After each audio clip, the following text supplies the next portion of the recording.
Welcome back to the program, everybody. Noah Newman alongside Samaria Terry. And our first guest of the day, Ole Miss expert Jim Shute of OleHottyToddy.com. He made the trip all the way up from Dallas. Thanks for being here.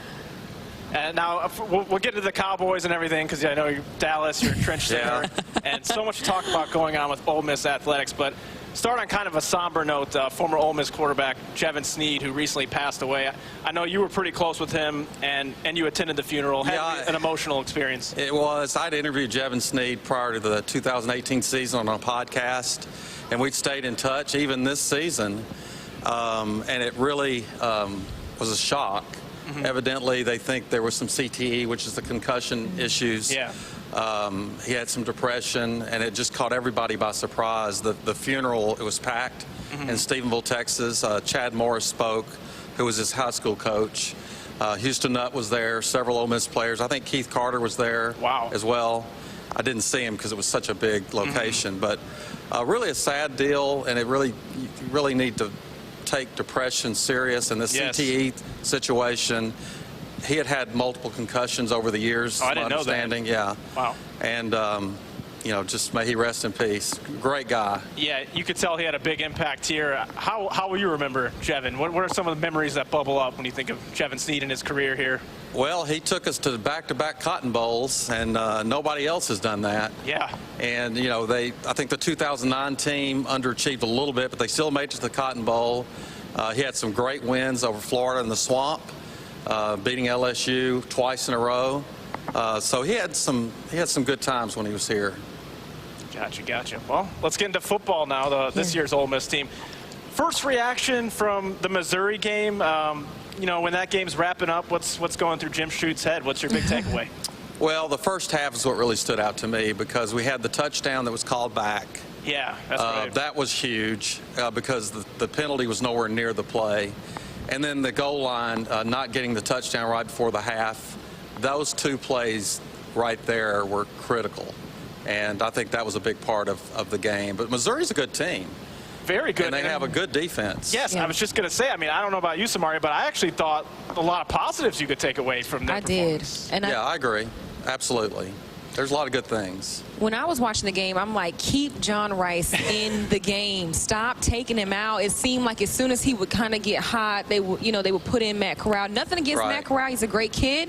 But I just think for explosiveness, you see that more from Plumlee. Do you agree with that? Or? Yeah, I agree with it. The issue is Plumlee still has to work on his passing game. Yes. If you notice, the downfield passing option really hasn't been there when he's in. I'm sure he's going to work on that.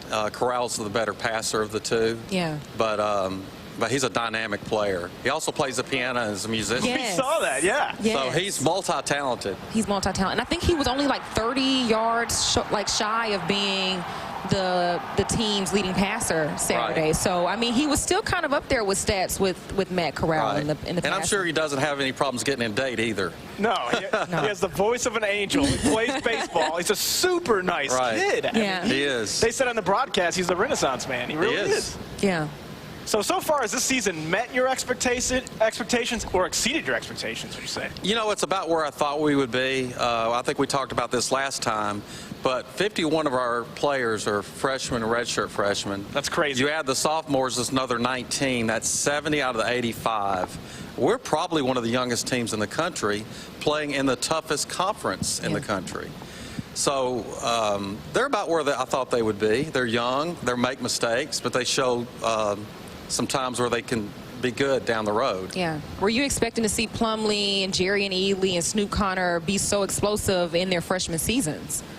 Not really. I mean, we knew about Ely because he was highly publicized. Yeah. But Plumlee and Snoop, they have been incredible and surprising the way they're performing so far. Matt Luke's stock, up, down, steady? Where would you say? The fan base seems kind of divided when it comes to Coach Luke. Yeah, I would say it's steady. I think he needs a big win like tonight. You know, he took over a tough situation, probation, and he kept the ship afloat. So you got to give him credit for that. I personally think he needs another year to see where they can get to, because they'll have a lot of players back next season. Now, the schedule next year, They play Auburn, LSU, and Alabama back to back to back, skip a week, and then they got Florida. Holy cow, that could be 4 straight ranked games. It's tough. It's real tough. So we'll just have to see on that. Yeah. I know that Noah and I were talking about the Egg Bowl could be the deciding game for who's going to be bowl eligible. They could. They could both be 5 and 6 going into that game. And the way things are trending right now, I think Ole Miss may just pull that game out. But we've got a long way to go. I think in terms of making a bowl game, you could kind of call today's game a playoff game in terms of making a bowl. Texas A&M needs a win. Ole Miss really needs it. I feel like this is a must-win for Ole Miss for that path to a bowl game. Yeah, I agree, because if they're 3 and 5, that makes it really tough to get there. Yeah. Okay, we're talking about Egg Bowl. So Mississippi State, let's just dive on in. I don't know if you all at home watched the Paul Feinbaum interview with Joe Moorhead, but Jim and I did. Let's talk about some of your initial thoughts on the interview, besides the awkwardness. Well, I mean, that's a tough situation, because any coach, when he's put in that position, he's got to give a coach speak answer. Obviously, he's not going to say anything to make anybody think he's leaving. But it does make you think there's something to it because of the way he's reacting to it. And quite frankly, maybe it might be a good thing for both him and Mississippi State to go their separate ways, because I don't know if he's a fit for this state and this conference. Big Ten might be a better fit for him. Yeah. I was going to say, I think Moorhead to Rutgers, I think it'd be a win-win-win for everyone. If you're Rutgers, that's a home run hire. If you're Joe Moorhead, you get to go back in your neck of the woods. Right. If you're Mississippi State, maybe right now you're thinking, we still like Moorhead, but maybe he's not a right fit, especially after the Tennessee game. They get a way out of it because, firing a coach after 2 years is never a good look. No. It's not a good thing, because then when you're trying to get a new coach, they're thinking, well, am I only going to get 2 years? Right. And so you have to be real careful with that. Arkansas is in that situation, and so was Tennessee. But last week's Tennessee win probably helped Jeremy Pruitt a little bit.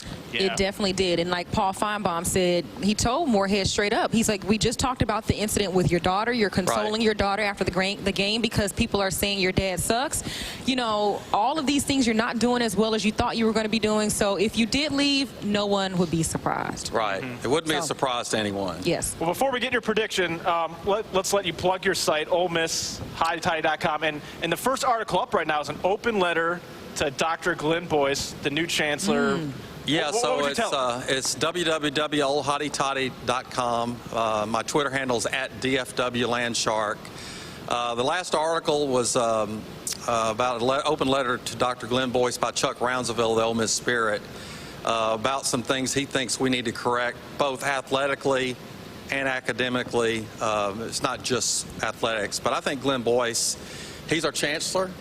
And just like the President of the United States, you need to respect the office, let him do his job, and then we'll go from there. Okay. All right, well said. Okay. Texas A&M, 6.5 point favorite. Does Ole Miss get that huge win and get on the path to a bowl game? What do you think? Well, I've been going back and forth on this one because A&M's very talented. Kellen Mond's a great quarterback, and if we don't put any pressure on him, he can be tough. They got great receivers.